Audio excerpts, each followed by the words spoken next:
Well, if we're gonna find any ghosts, we better split up.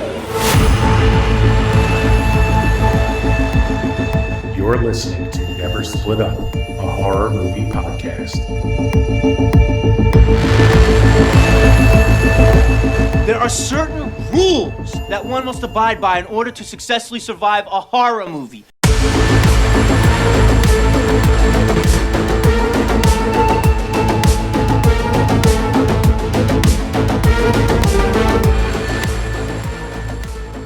Hello and welcome back, everyone. Happy Halloween. Welcome to the Never Split Up podcast. My name's Nolan.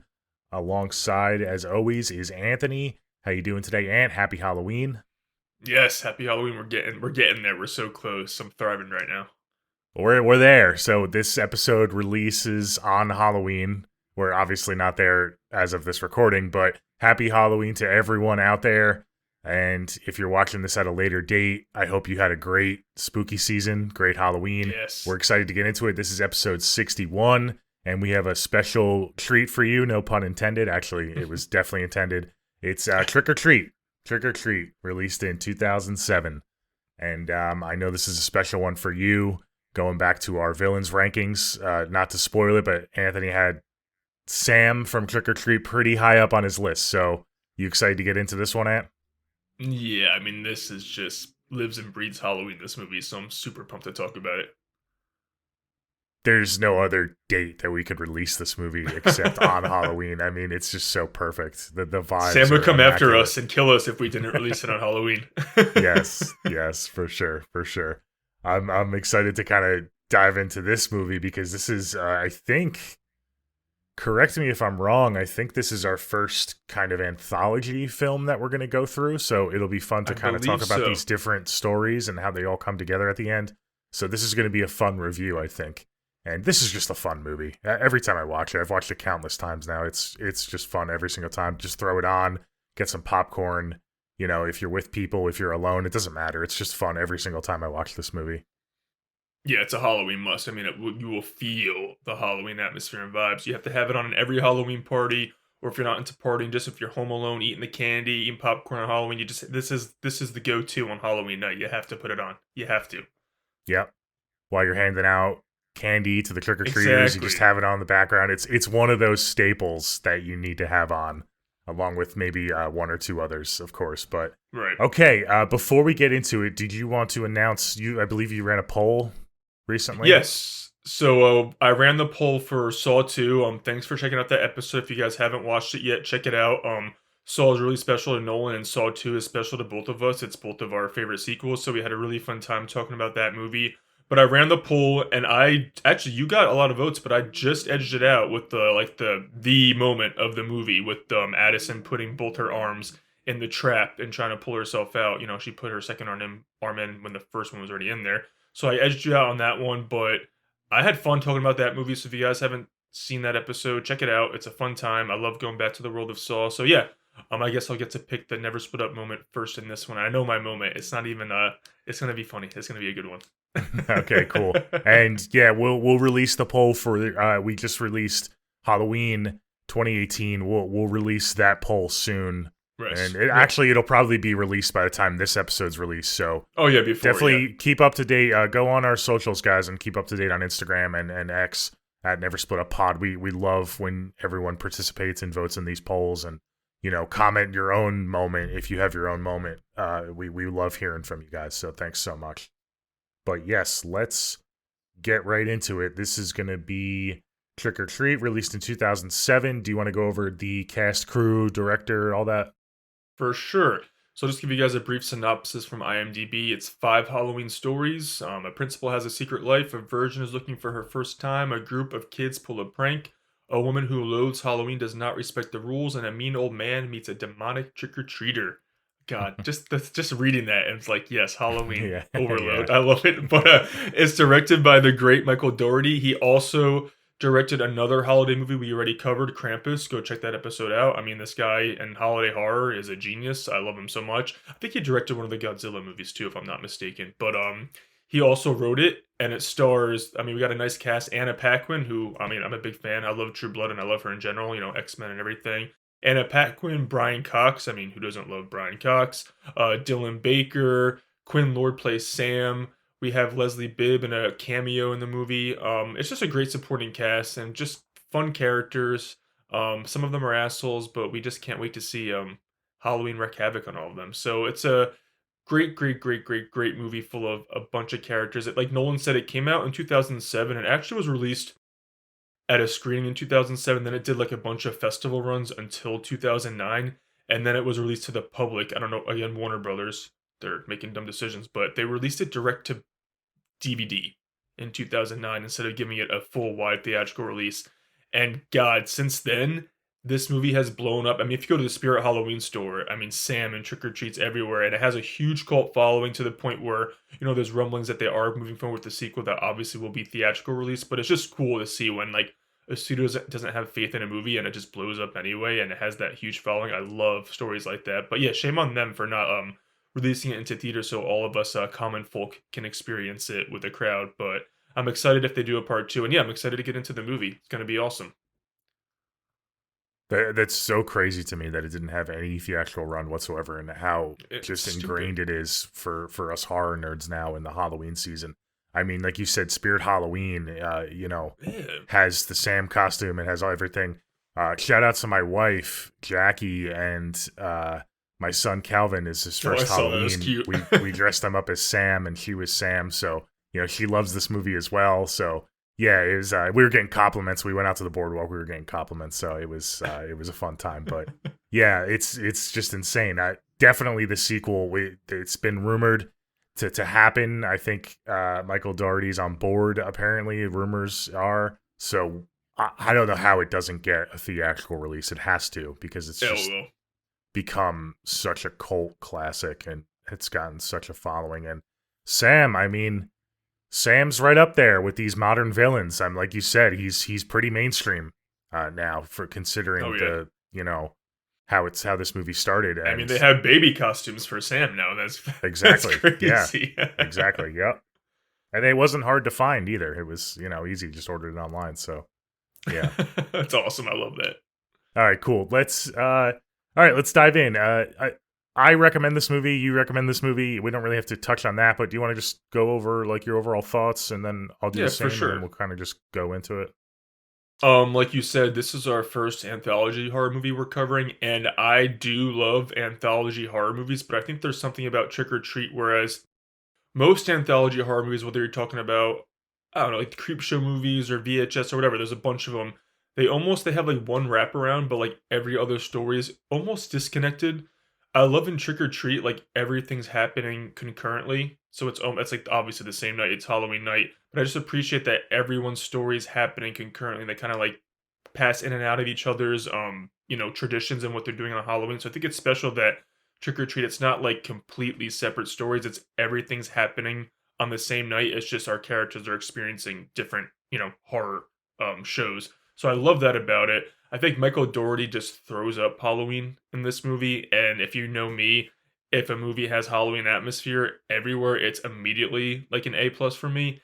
And this movie actually has the story, the gags, the set pieces, the characters, and just everything to back it up on top of that. But I mean, if you want to watch a horror movie that's like about Halloween decorations everywhere and people trick-or-treating and people partying for Halloween and costumes, I mean, this is called Trick or Treat. This is the Halloween movie where you have, I mean, Halloween's my favorite movie of all time, but that's just a movie that bad things happen to take place on Halloween. This is a horror movie that is about Halloween. So, I mean, it's the ultimate Halloween horror movie, in my opinion. And I just love the weird, quirky stories. Some of them are creepy, some of them are fun, but they're all entertaining and they all get to me. And it's just a movie where I love to just sit down on Halloween night, get under a blanket, and I'm just smiling the whole time because I just feel the Halloween energy in my soul.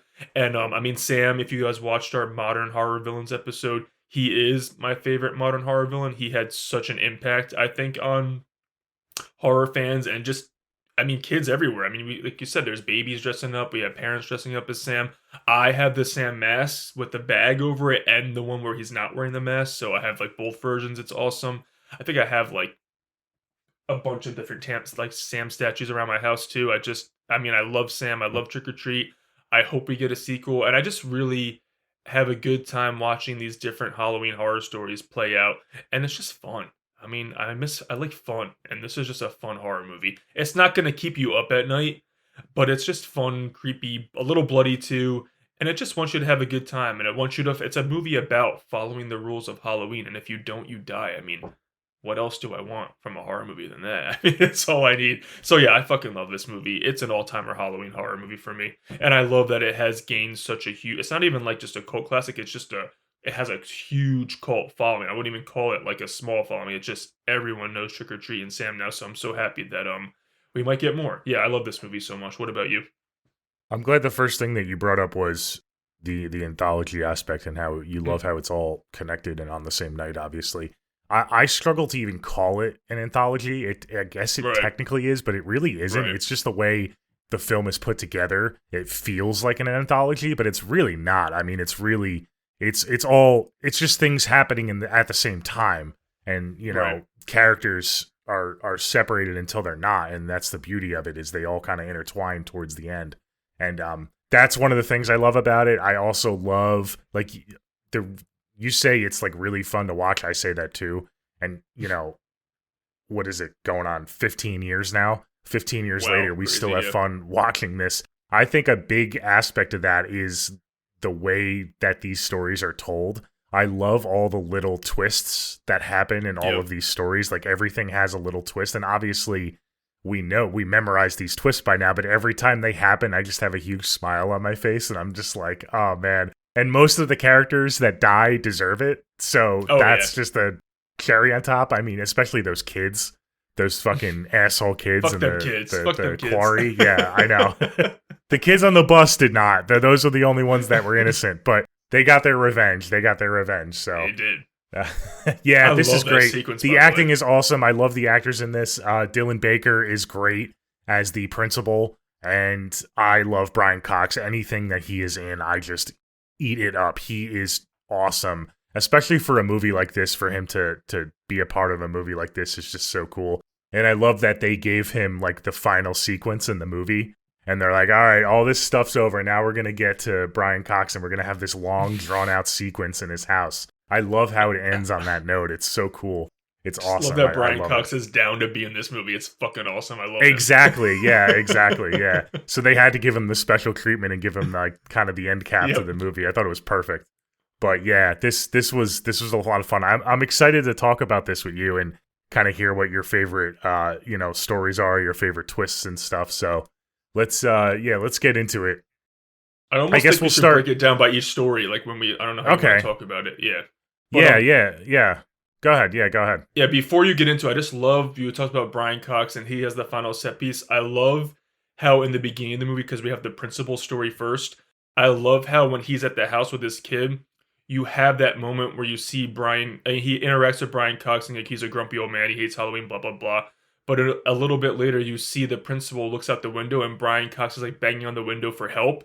And I love that payoff where we get to see it from that perspective, but we had to see what's actually going on at the end of the movie. I think Michael Dougherty, the way he like gives little hints and like gives different point of views of different things that are happening, but we eventually see, you know, what's happening to the specific character. I just think it's like brilliantly like stitched together and edited. So I love that so much about it too. Oh yeah, kudos to him because you said he wrote it as well. He was a writer. Yep. I mean, the way he intertwined these stories. At the end, you see that they're all pretty much like they live on the same street. It looks like because all the kids are Yep. driving down the street. You have the Which is couple awesome. from the beginning, Leslie Yep. Bibb's character and her Yep. husband. Oh, yeah. they're Oh, right yeah. next door. So it's just perfect. It's perfect how it all comes together. It's so cool. I couldn't agree more. All right, what do you want? Do you want to talk about the openings or just get into the stories? I want to talk about the opening because I think this was Me an too. awesome opening. Talk about Fucking love not this didn't have like many twists, but it had a bunch of fake outs, which I think was a great way to open up the story and open up the movie because it kind of sets the tone. And I thought it was a brilliant way to open it. What about you? I absolutely love it. I love that and once you see her blow out the jack-o'-lantern before midnight and you see Sam across the street, you're like, oh no, this bitch doesn't. First of all, what psycho takes decorations down on Halloween? I actually want to like kill her myself. Uh-huh. in the opening scene. Yeah. But I think it's a great introduction, not only to the Halloween atmosphere, but just the kind of tone and vibe you're going to get of the movie. It's silly, but it's also creepy and unsettling at the same time. And I think that's what Trick or Treat balances the best. And I think her death scene is cool when she gets like trapped under the sheet and we don't see her get killed, but you just see the blood splatter everywhere. And then obviously the reveal of her face with the fucking lollipop in her mouth. And then the transition to the opening credits, which, you know, I'm a sucker for opening credits. And I think these opening credits are fucking fantastic. It's like out of a comic book, literally, Yeah. like comic page. I love it. I think it sets the tone perfectly for the movie that you're going to get. No, I love it too. I think it's really cool. Really, really good job they did. It's yeah, because you know it kind of throws you off too because it's the end of the night. You know, it's Halloween night and it's the end of the night, and then but it's the first opening scene of the movie, so it kind of also sets you up for that. It's like, okay, this movie isn't going to be completely linear, so it kind of throws you in a different direction, and I like that as well. And then of course you see, towards the end of the movie, you see them arrive home again, and it's the same scene played out, and it's just how it's great. the rap. That's the rap. I love how it goes full circle. I think again, Michael Dougherty. The script is super strong, and the editing team like did their job on this. I think we didn't mention, but it's 82 minutes, but it doesn't feel too rushed. I feel like we get enough time with everybody and every story and everything. It's just coming in to do its job, give us a nice trick and a treat, and leave. And I think it's successful.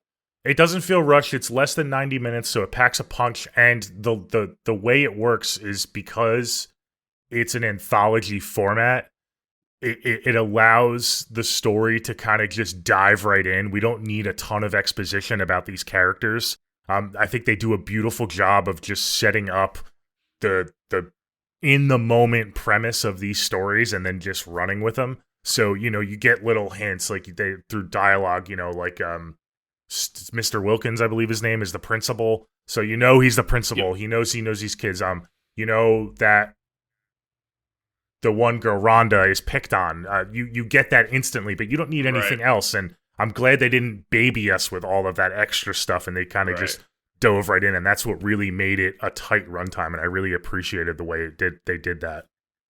Yeah, I like that you just said they didn't waste their time. I think this movie is good with giving you what you need, but it's not an exposition dump movie. It wants to show you the stories rather than tell you anything. It just wants to get to I'm not gonna say the trick and treats of the movie. It wants to show you the spooky stuff and not just exposition dump with you with dialogue that we don't want that in this kind of horror movie. We don't want it. So I don't. I like that it doesn't waste its time. Yeah, and it's like you said, it all happens on one night, so it's almost like you're watching this movie through Sam's eyes as well, and Sam doesn't know any of that either, so why would we know all of this extra stuff, Dude, that POV shot in the opening with a throwback to the OG Halloween. When you see it there, oh my god, I'm like, this guy is speaking to my soul. The entire opening, I mean, when you have the kid with the mask across the street and she's hanging the ghost, she's taking the ghost, it reminds me of the obviously the clotheslines and the sheets from the original. I mean, it's a lot of throwbacks, especially in that opening. And it's so fucking well done. But I guess we'll talk about the principal. I guess that's the first one. We'll talk about that one first. Yeah. It's. I mean, you have a kid. I think the dude's name is Charlie, the kid who's Charlie, stealing all the candy from the unattended bowls, which is a big no. Knocking over the jack-o'-lanterns. Yeah, what an knocking asshole. over the decker. I'm like, oh Sam, do your thing. But we have Principal Wilkins. He catches him, and he offers. I mean, again, the other rule. I mean, if you know anything, don't take candy from strangers. I love how this segment plays up that trope. So he offers him a candy bar while literally lecturing him. But he's not a stranger. That's the funny thing. He's literally the principal of the school. I know. Yeah, so. it's so funny. It's but he's I love how he's just talking about the importance of respecting the Halloween tradition. I'm like, yes, this is gonna. And then you just see the kids start vomiting super violently. I'm like, here we go. And he's dying. He's poisoned, obviously. But I love Wilkins. You're not he's not helping him. I'm like, what's going on? And then obviously he reveals that he laced the candy with I think it was cyanide or something, but he laced the candy, and I think it's hilarious when he's trying to bury the kid in the backyard, and first we get a glimpse that there's another victim, another body that he already buried. So this is not his first time doing this, so this is his tradition.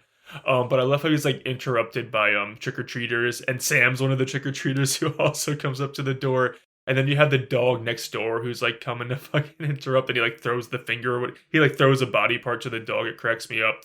But my favorite part of this segment is he has a kid who's like bugging him to do stuff. Yeah, Billy. Like, we're gonna carve a jack-o'-lantern, we're gonna do whatever. And I just love that. They go into the basement, and then you almost think that the principal is gonna kill this kid Billy with his knife, and he's like, Dad, like, I really want to carve this jack-o'-lantern, and you just see the knife come down, and they don't show the kid, you just see blood splatter, and then you cut to the kid, and he's like, ooh, we gotta carve the eyes, and it's like revealed that the kid's in on it. I'm like, this is fucking amazing. I love that I love that surprise at the end of that. But again, this is just, you see Charlie's like severed head after that too. I think it's a great little segment. I love it. Me too. This is actually one of my probably one of my top quote unquote twists of the movie, where he stabs the head and he doesn't kill his son Billy, because you think, the way it's played up, he's such an annoying brat. He's screaming out the window. He's getting fed up with his son, and you think maybe he's finally gonna snap. He's got the knife. He's shaking above. I mean, they really played it up. And then I love that line. The kid who plays Billy did a great job, especially with that line. He whispers to his dad. It's so good. He says, "Daddy, can you help me with the eyes?" And I was like, "Oh man!" And then they show the head. Good. It's so good. Yeah, I really like it a lot. And again, shout out to Dylan Baker. He's appears in the different parts of the movie as well. He's kind of like a surprise towards the end of the movie, because you're not quite sure who his character is, and then he pops up again. So okay, so I'm glad we started with this one, because I want to talk about Sam a little bit. So obviously the kid Charlie is a giant dick, and Sam was probably going to take care of him no matter what. So I guess he's Team Wilkins, Sam. Like, he lets Wilkins kill these kids because they're disrespecting Halloween, and that's why he kind of leaves Wilkins alone. Yes. He's like, I think he almost like knocks on, like, goes to the door to trick or treat just to like make sure like everything's going as planned. Like, that kid fucked up. He didn't follow the traditions. Like, what are you doing in there? And I love how he's just like monitoring to make sure that the deed is done. And I fucking love it. Yeah. Because he's in every story, making sure he's in every story. Yeah, it's interesting. Not to jump around too much, because then you also see him in the woods when Wilkins dies, and he's just kind of sitting there monitoring. He's not going to go out of his way to save Wilkins, I guess, but he's kind of just there. I guess murder is okay on Halloween, no matter what, because those people were innocent for the most part. I mean, they didn't do anything wrong. They were just lured out there. Besides, maybe Wilkins is a murderer, but, those other people. But Sam doesn't care about that stuff, because he's like, 'tis the season, I guess, right? Exactly. He's fucking Sam Hain. He's like, yes, more fucking mayhem. I'm all about it. I'll allow that. But I just want to say about Dylan Baker, he's so good because he's almost like has the innocent vibe, but also the menacing at the same time, and he just plays both cards so well. So he was like a really perfect actor to, I think, be part of this movie.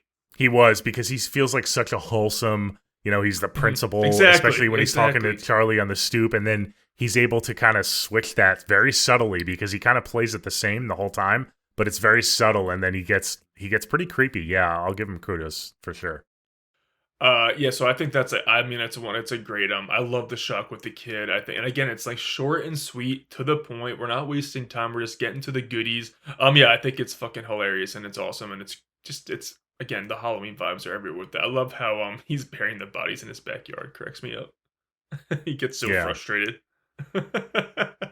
So what did you think of? So you like that twist? Obviously, you like the whole jack-o'-lantern twist. Love it. So I kind of want to ask you before we get into the rest. What is your favorite? Is your favorite twist?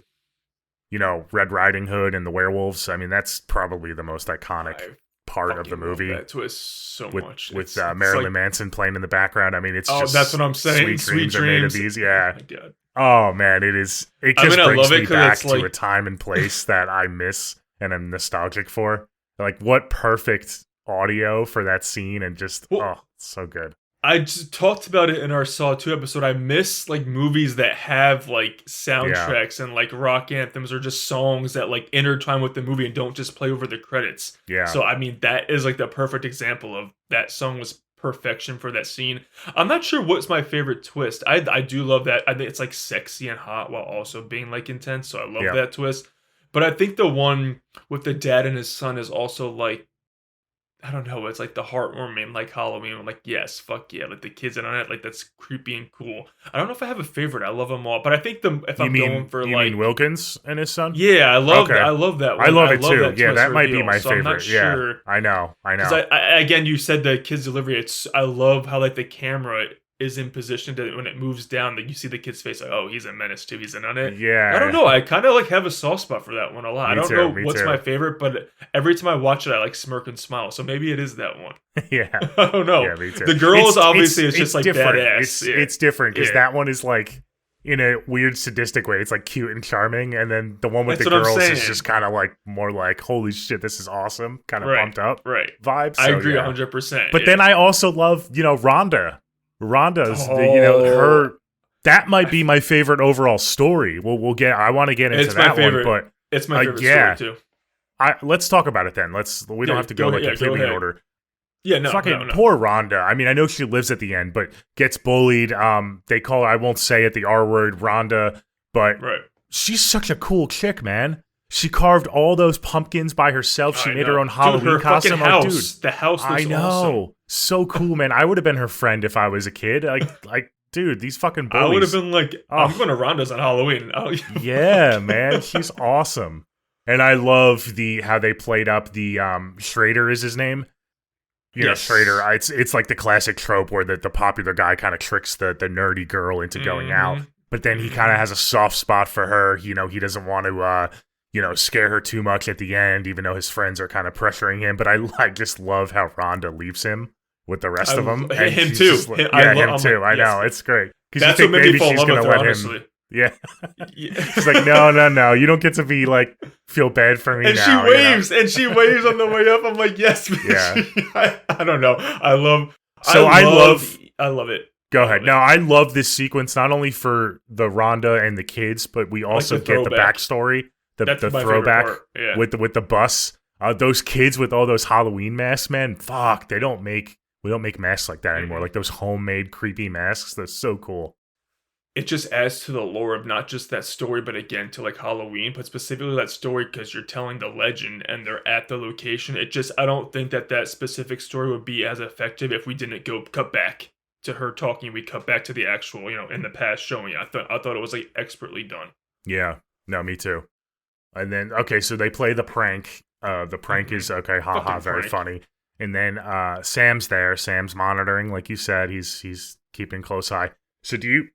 I guess the real kids from the bus obviously show up, right? And they terrorize the kids and they eventually kill them. I assume you don't see the deaths, but they die. I'm assuming like Sam kind of brought them to life, or they're like in cahoots with Sam. They're familiar with Sam especially because they show up at the end as well.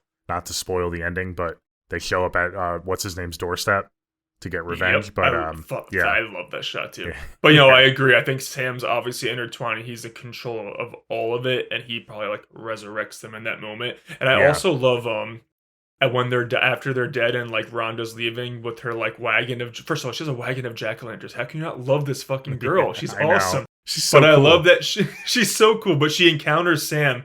And they just like nod. They like exchange a nod with each other. And she's like, yes, this is so perfect. I love it. But I have a soft spot for this one. It's almost like Sam just expected all of them to die, and then he didn't realize that Rhonda like had that dog in her. So she leaves him and then comes up, and Sam's like, all right, tip of the cap. I respect you. Like, you know how you follow the rules of Halloween. You love Halloween. So I'm glad you survived. She's awesome. She's such an adorable final girl. She's a great final girl. Awesome. Yeah. And she's getting revenge, but she's also getting revenge on these. I mean, I love when a person gets revenge on people who have tormented them, and she does it like tenfold. And I love how she just outsmarts them. Like, it's such a power play, and it's well deserved. And it stands for like, yeah, girl, you have that Halloween spirit in you. Like, yeah, go fucking take your jack-o'-lanterns back home in that wagon. Yeah. So I love it. I love it. I don't know my favorite segment. It might be this one. I think it is this one. Segment. So, question for you, because you're obsessed with this movie. I am too, but I just realized on my last rewatch, I don't know if this is true or not, so I'll ask you. At the end, again, sorry for skipping around, but when Brian Cox's character, Mr. Krieg, comes out onto the porch and all the jack-o'-lanterns are there, are those Rhonda's jack-o'-lanterns? Did Sam take those from Rhonda's house, or did Rhonda, do you think, help him, or do you think they were different? Because I just noticed that. I was like, huh, maybe those are Rhonda's. I think they might be Rhonda's, actually. Yeah. I don't know if I think they I might never be. put two and two together until I just watched it, and I'm like, I got to go back and see if they're the same. Because at the end, everything's happening, like everything's getting intertwined again. Because you see her pulling the wagon of jack-o'-lanterns, and you see everyone, like Lori and the friends driving by. I don't know, but it looks like it could be. Like I think it might be. She had enough at her house, so Yeah. it would make sense that she put them. Yeah, I never really. That might that's make just me another like it touch even more, that they though, did. if it yeah, is hers. I know. I would be like, oh fuck yeah. Yeah. I never thought about that. I think they might. I mean, I'm gonna go with they could. I'm gonna go with it too. I mean, why not? Right? Where else did they get the jack-o'-lanterns? Sam didn't carve them himself. I mean, I know he's magical in a way, and he's a demon. Maybe he has endless supply somewhere, but he's like, and oh, it's all Rhonda's- connected Rhonda's- because Rhonda's got this one. he's the bus driver, so it's all connected to Rhonda anyway. So it would make sense that she donated them or even helped Sam put the jack-o'-lanterns out there. Yeah. Yeah, that would be awesome if it were Just another connection. I'm gonna say Everything's. yes. I'm gonna say yes because everything else is connected. So why wouldn't that be a connection? I love that. Yeah. I love that so much. Want to get to the girls, I guess, next? What do you think of the surprise part? Like, the girls. Yeah, All so our girlies we are were introduced to the princesses. girls. This is a funny moment where they're in the dressing rooms and they're talking about, abducting the boys, and the little kid is doing the peeping Tom. And I love that mother. They're like, there's kids here. It's like they're in a closed stall. And your kid's the one who's bringing a creep. Exactly. Yeah. Yep. Like, what are you talking about? They're not allowed to change in a changing room? Like, what? She's like, excuse me. They're like, it's not like we're fucking stripping in the middle of the Halloween store. Yeah.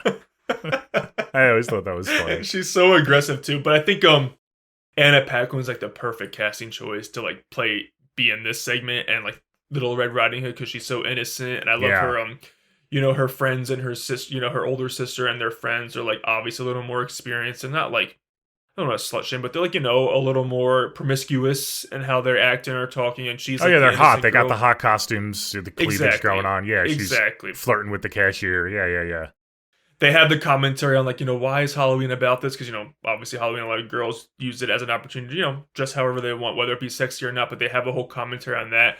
And they keep talking about they need dates. I'm like, what? The first time I'm like, damn, they really want these dates to go to this party. I'm like, they shouldn't have trouble like with anyone coming up to them. But it's so funny how they're so adamant when you find out why they were so adamant of each bringing a date. I'm like, chef's kiss. But I think that this is fucking pretty awesome, this reveal. And Wilkins is also in this scene. He comes back. I don't know if we want to talk about the scene when he's in the alleyway first with the girl. Yeah, I mean, this is the stories that kind of jumps around, so we get like the introduction and then we don't go to them. So I don't know if you want to go chronologically in order, but of the scenes that we see, or just stick to the story. It doesn't matter. But we can just stick to it. Yeah. So talk about the complete ripoff from I Know You Did Last Summer. I mean, like, it's almost shot for shot. It's so good. She's running to the parade. Yeah, she actually makes it though this time, and that's the beauty of it. I know. Yeah. I'm so happy you said, because every time I watch him, I'm like, fuck, Sarah Michelle Gellar to Last Summer. It's almost like Michael Dougherty's like teasing us, just saying like, this is what should have happened. Like, she should have made it to the parade. But because this is a Halloween movie, nobody's going to believe her, and she's going to die anyway. Yeah. It's so cruel because we're like, girl, she made it. And then, like you said, because everyone's dressed up, it's like, oh, it doesn't even matter. It doesn't even fucking matter. And the fucking, I can't remember that husband's name, Leslie Bibb's husband, but the gaslighting in him, I mean, Emma is her name, the wife, sees her. And, I mean, she clearly looks distraught, like something's wrong. I know she's got blood on her and it's Halloween, but the husband's like, oh, she's drunk. I'm like, dude, that's not a crazy drunk. That's someone that needs help. And I love how she just can't get the words out. She's just, like, too stunned to speak. It's just, it's so well done. You're, like, screaming at the TV. You're like, no, you know. And we don't even know her. We just got introduced to her 2 seconds ago. Because she was making out with this guy. Yeah, and we're still kind of rooting for her. That's just, there's something about, like, great filmmaking. You can't point your finger to it, but they make you root for characters that you don't even really know who they are, and you're still rooting for them. That's what's so cool about this movie. I love it so much. I love it. And I just love the ending to this segment so much. I love when they're, first of all, sweet dreams. Yeah, well, So in case good. we weren't clear, So so she dies by Mr. Wilkins, but Correct. we don't see him. So he's got a mask and he's got fangs. So you're like, oh shit, it's a Fangs on, vampire. He's Yep. biting her neck. He kills her and then just like leaves her on the bench near the beer bottles, which I think was just so cruel. But He's so such an we don't asshole. see him again until the Little Red Riding Hood scene when Anna Paquin's walking through the woods and he comes up on her and you're like, because at this point you just think she's an innocent girl still. We don't know the twist, Right. so you're afraid for Anna Paquin, and I love how they play this. It's so great. I'll Yeah, let he you talk about attacks it. her. He attacks her, Uh-huh. but little does he know is that she has other plans. What's the line? Because obviously Little Red Riding Hood, but she has a line, and I'm like, oh my god, I fucking love you so much. When she like reveals herself, I can't Oh remember the line, yeah. She's what what does she big say eyes to you him? have or something like that. Yes, Did they say I'm that? like- What big eyes you have? Yeah. Yeah. I'm like, oh, because he's like obviously freaked out and scared Yeah. with the reveal, and when she says that, I'm like, oh my god, I love. Because her. he says She that killed to me her next. earlier Yes. when he I know, finds her, it's and so then she good. says it back to him. Yeah. When I'm like, girl, you better kill me next because I love that. But it's also when the reveal that they're werewolves, they're shedding their like clothing and they're shedding their skin too, and it's just all to the tune of Marilyn Manson's. It's Sweet Dreams, awesome. and it's just What a cool take on werewolves. It's The so fact good. that they don't It's so transform, they literally rip their skin off, was so badass. Was so cool. And I think it's also like poetic that Lori, Anna Paquin's character, chose someone who like actually deserves to get killed as her Yeah. first kill. So I mean I love that, and she literally fucking when she transforms into Devour, so I'm like so good. But Sam is watching as the werewolves feast on their bodies and everything, making sure that plays out. So yeah, I love it. It's like sexy, but also creepy and like surprising and just fun and over the top. But like I don't know, I love the sequence. Oh, it's sexy. It's erotic, and it's like Right. it gives you like the most confusing hard on because you have, like you said, you have Marilyn Manson playing in the background, I super know. seductive and erotic, and you have these naked women, but they're like werewolves, and you're like, I'm so confused right now. It's so cool. It's like, why am I loving this so much right now? I know. No, Like I you said, agree. you Yeah, want to be it's one of weird. those guys. It's like, I I know know. what happens, but I'm kind of jealous right now. I'm next in line. Let's go. So good. But I guess that leaves the whole. I mean, they save Sam for the end to like get in on his action. With Brian Cox. So if you want to get to that one, it's just. So what's his name again? Krieg. Yeah, so He's we're like missing. Are we missing a story? There's 5 stories, right? We covered One. 3 of The them. principal, Halloween school bus, the surprise party, and the next one I guess would be like the Sam story. What else?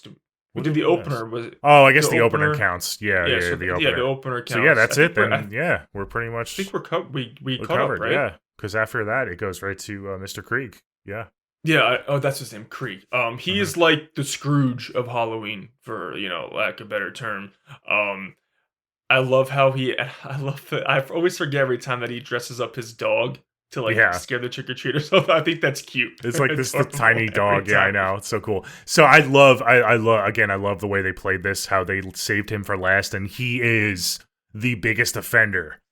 So Right. Sam's going to have something in store for him because he's not just someone who's breaking the rules. He is completely ignoring Halloween as a holiday, in general. I Exactly. mean, he's scaring kids away Exactly. from his house. He doesn't have any decorations. So you kind of know by this point, you're like, oh shit, like this guy's going to get it in a very devious way. So that's what makes this long sequence just so epic because he deserves it.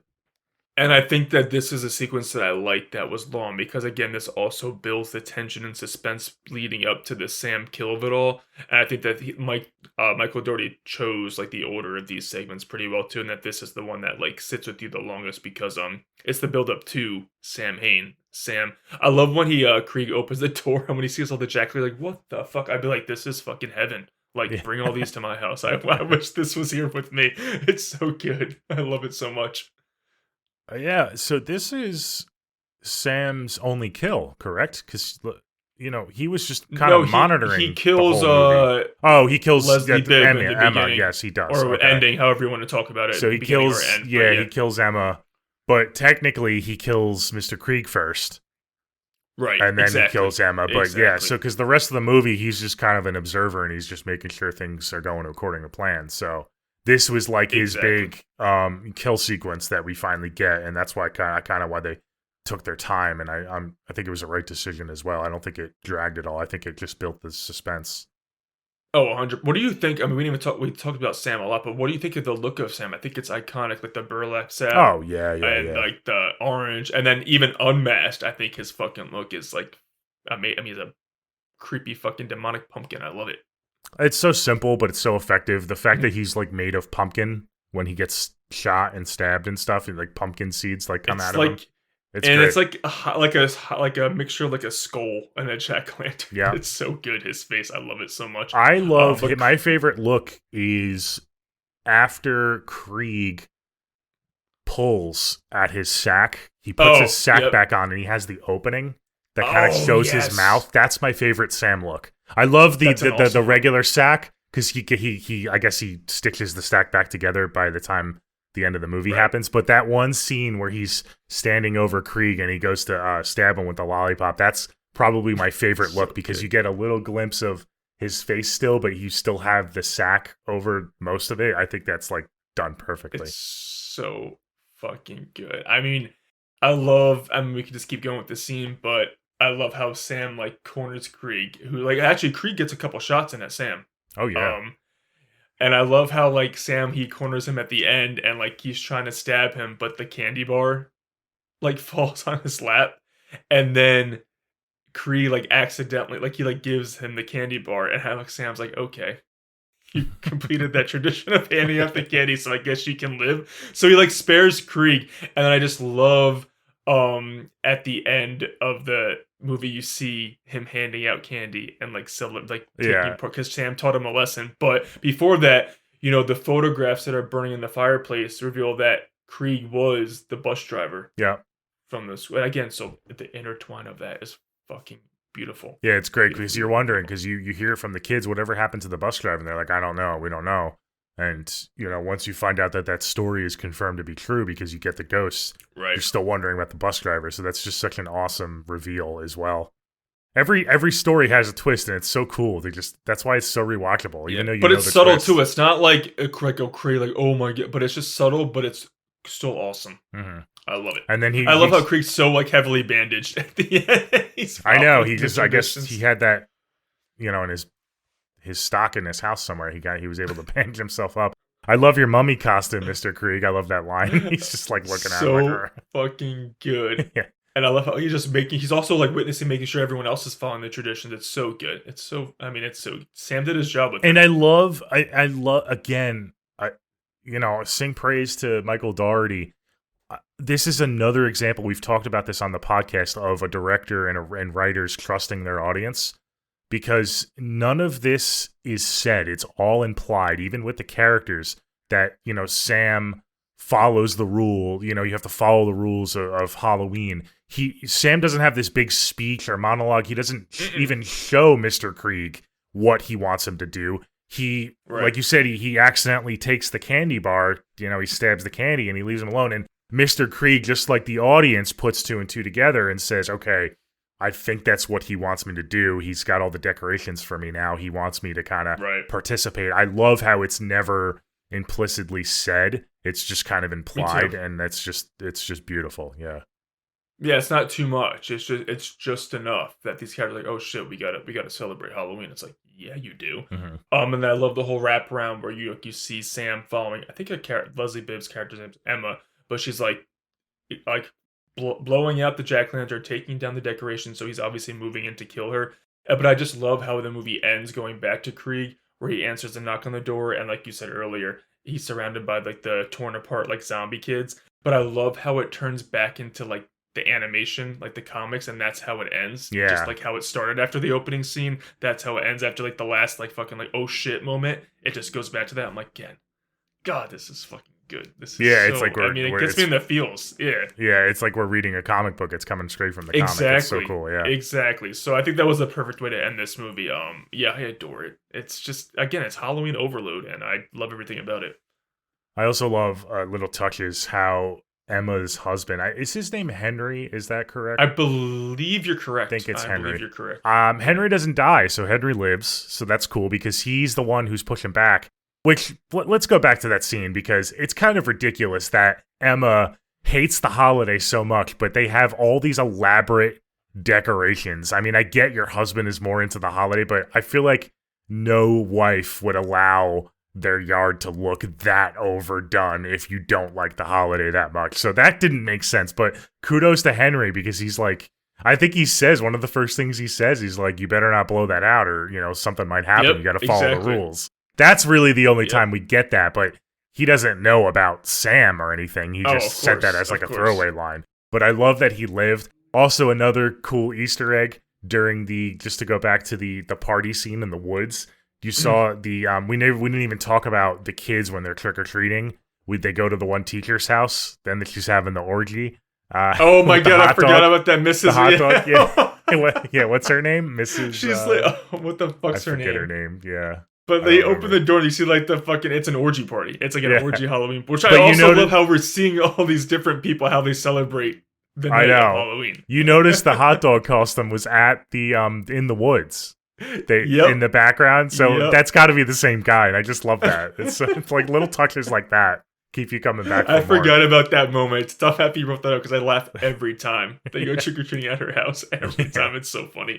She's like, you guys want some shots? I won't tell anyone. They're like, and then, exactly. You want something to drink? And then she like turns around and like shakes her ass. I'm like, these are fucking kids. I know.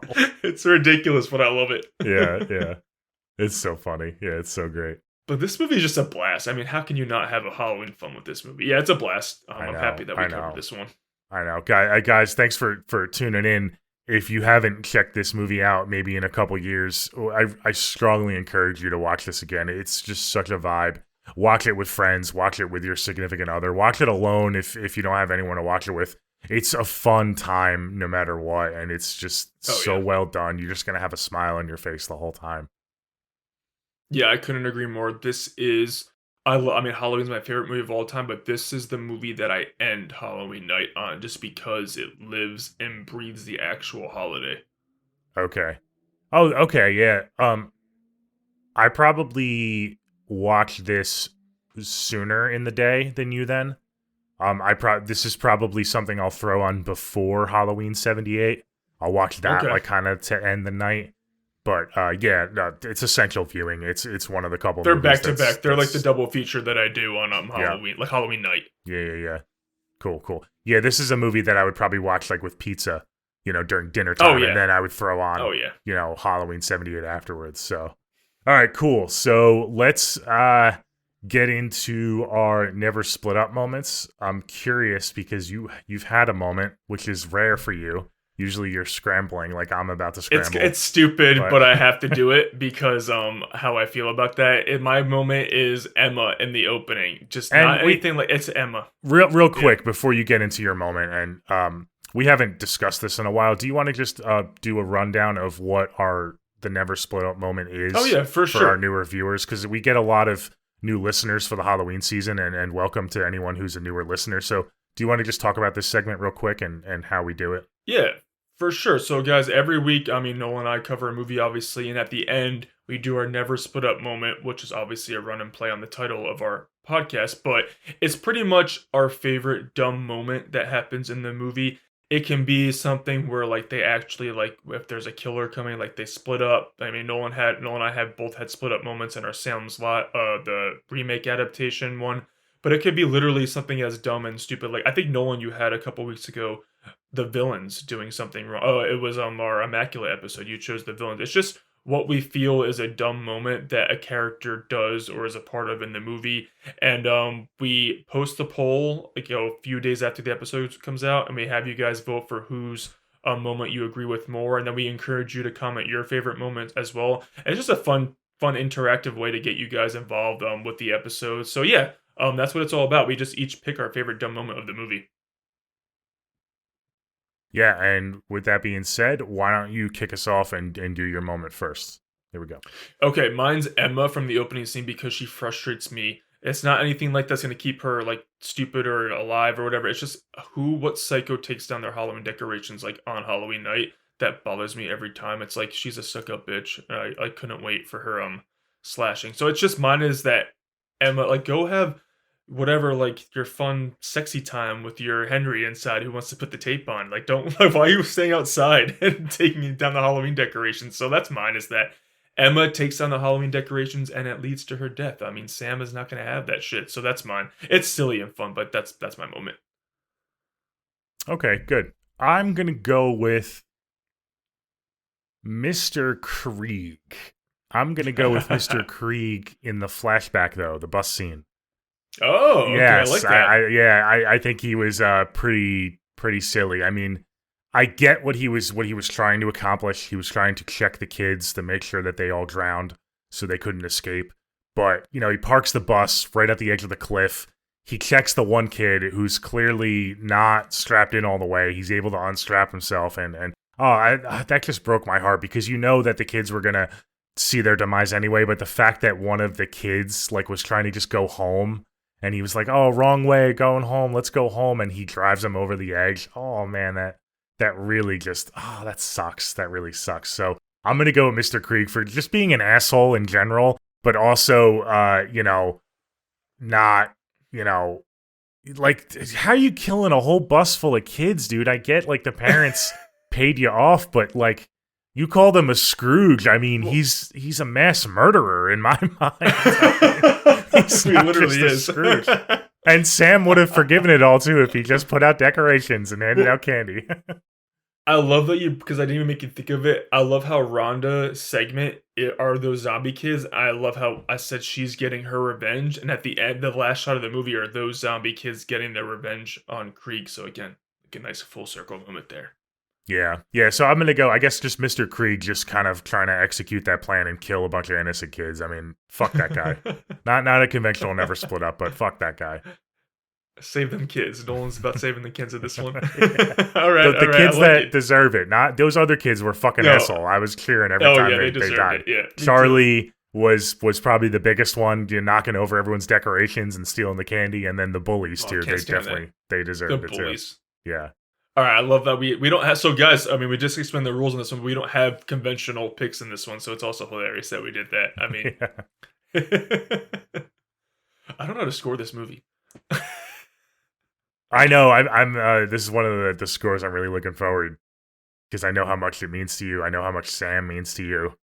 But it's in the end, it's not like this. It's not at the same level as it's not supposed to be of like a Hereditary or a Halloween. It's just a fun anthology movie, but it's also, it doesn't take away from it either. It's a masterpiece in its own right. Because, Yeah. That's all it's trying to be, is a fun Halloween movie. So it's like I'm like racking my brain right now, but I'm like, ready if you are. Just to go full circle. Yeah, I mean, the execution of this movie is just executed so beautifully, and it's stitched together wonderfully. There's no downtime, but it doesn't feel rushed.